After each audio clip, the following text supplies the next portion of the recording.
ایران، یہ نام سنتے ہی ذہن میں کیا آتا ہے؟ عظیم سلطنتیں، لازوال شاعری اور ایسی تبدیلیاں جنہوں نے تاریخ کا دھارا موڑ دیا۔ تو آئیے آج ہم وقت کے اس سفر پر نکلتے ہیں اور دیکھتے ہیں کہ کیسے قدیم فارس نے جدید ایران کی شکل اختیار کی۔ یہ صرف زمین اور وقت کی کہانی نہیں، بلکہ ان لوگوں کی بھی کہانی ہے جنہوں نے اس خطے کو اپنا گھر بنایا اور ایک ایسی تہذیب کی بنیاد رکھی جس نے دنیا پر بہت گہرے نقوش چھوڑے۔ تو چلیے دیکھتے ہیں کہ یہ سب کچھ شروع کیسے ہوا۔ سائرس اعظم یعنی فارسی سلطنت کے بانی۔ تو سائرس کی خاص بات کیا تھی؟ دیکھیے، وہ صرف تلوار کے زور پر حکومت نہیں کرتے تھے، انہوں نے ایک بالکل نیا معیار قائم کیا کہ جن لوگوں کو فتح کیا جائے ان کے مذہب اور ثقافت کا احترام کیا جائے۔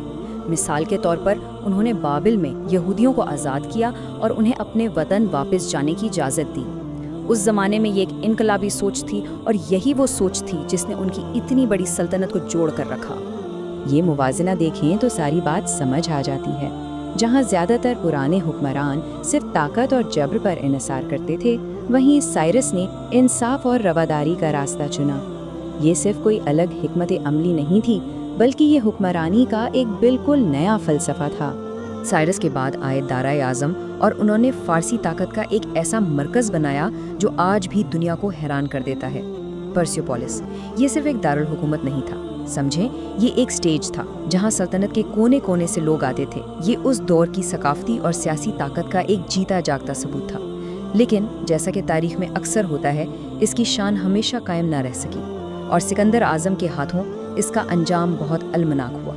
صدیاں گزر گئیں اور فارس ایک بار پھر ایک عظیم ثقافتی طاقت بن کر ابھرا۔ صفوی خاندان کے دور میں ملک میں جیسے ایک نئی روح پھونکی گئی اور اس کا دل تھا اصفہان شہر۔ صفوی نشاط و ثانیہ کے دوران اصفہان دنیا کے سب سے خوبصورت شہروں میں سے ایک بن گیا۔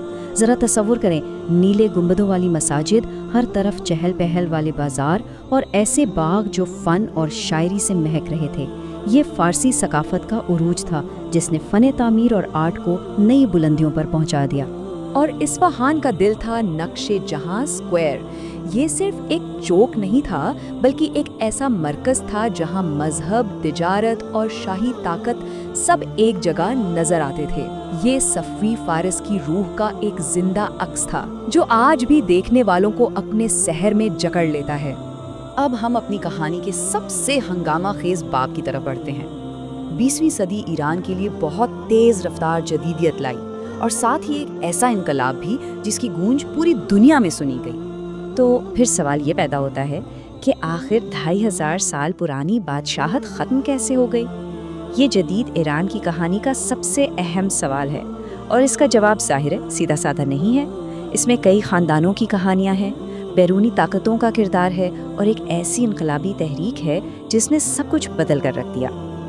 یہ سفر تہران سے شروع ہوتا ہے جو قاجار خاندان کے دور میں نیا دارالحکومت بنا۔